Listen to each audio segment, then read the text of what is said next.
NEET को लेकर supreme court में सुनवाई जारी है। याचिकाकर्ता लगातार परीक्षा रद्द करने की मांग कर रहे हैं। याचिकाकर्ता का कहना है एनटीए भी पेपर लीक की बात मान चुका है। पेपर लीक का सरगना अब तक गिरफ्तार नहीं हुआ है। सरकार की तरफ से वकील कह रहे हैं पटना में पेपर लीक के आरोपों की जांच चल रही है। तो सुप्रीम कोर्ट में सुनवाई जारी है। याचिकाकर्ताओं की तरफ से कहा जा रहा है कि नीट की परीक्षा को रद्द किया जाए, दोबारा से नीट की परीक्षा करवाई जाए, री नीट। इसी मांग को लेकर याचिकाकर्ताओं ने सुप्रीम कोर्ट का दरवाजा खटखटाया था। हालांकि सरकार की तरफ से जो वकील है उनकी तरफ से कहा जा रहा है कि पटना में पेपर लीक के आरोपों की जांच चल रही है। सीधे आपको लेकर चलते हैं, हमारे साथ हमारे सहयोगी अंकित गुप्ता इस वक्त मौजूद है। जरा जानते हैं अंकित गुप्ता से किस तरह से दोनों तरफ से दलीलें सामने रखी जा रही हैं। अंकित, क्या अपडेट मिल रहा है?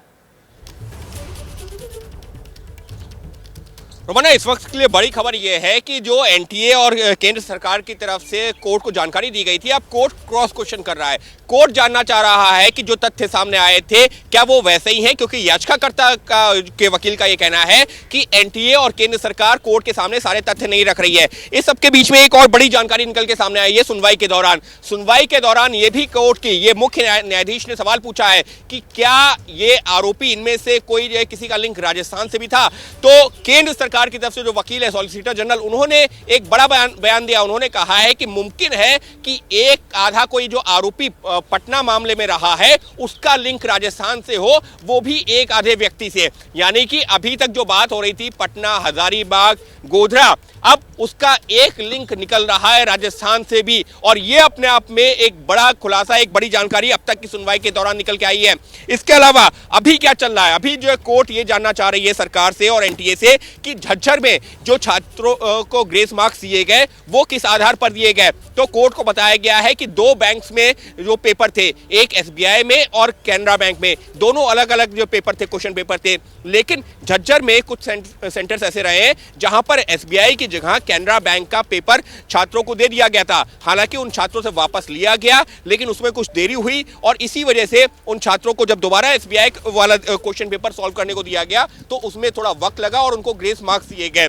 तो ये केंद्र सरकार के वकील बता रहे हैं। लेकिन अब एक और बड़ी खबर आ रही है और वो ये है कि कोर्ट के सामने कुछ बयान आए हैं जो कि आरोपी के हैं। आरोपी जो वहां पर छात्र रहे हैं या उसके अलावा जो सॉल्वर्स रहे हैं या जो पूरा गिरोह था, उसी में से एक बयान है अमित आनंद का और नीतीश कुमार का। उसमें अब कोर्ट ने ये पूछा है कि आखिर ये बताइए इन बयानों के आधार पर ये पेपर लीक कब हुआ है। ये एक महत्वपूर्ण सवाल था। उस पर अब जो है मुख्य न्यायाधीश ने यह भी कहा कि जो सिकंदर है आरोपी, उसने तो कहा है कि 4 मई की रात को ही छात्रों को उत्तर रटवा दिए गए थे, जबकि एनटीए और केंद्र सरकार कह रही है कि सुबह 8 बजे से लेकर के 9:23 के बीच में पेपर लीक हुआ या पेपर ब्रीच हुआ, जो केंद्र सरकार कह रही है। यहाँ पर लीक और ब्रीच में भी सवाल उठ रहे हैं कि आखिर क्या शब्द का इस्तेमाल होना चाहिए, वो एक अलग चीज है।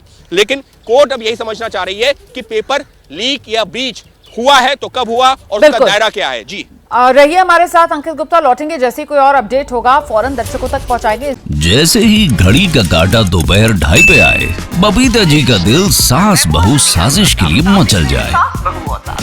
और ये है इनकी बहू, पूरे दिन ऑफिस की टेंशन हो जाए गॉन जब ये करें अपना फेवरेट शो फ्री टाइम पे ऑन।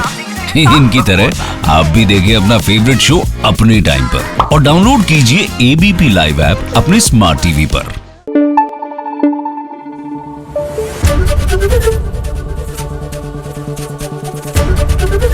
एबीपी न्यूज आपको रखे आगे।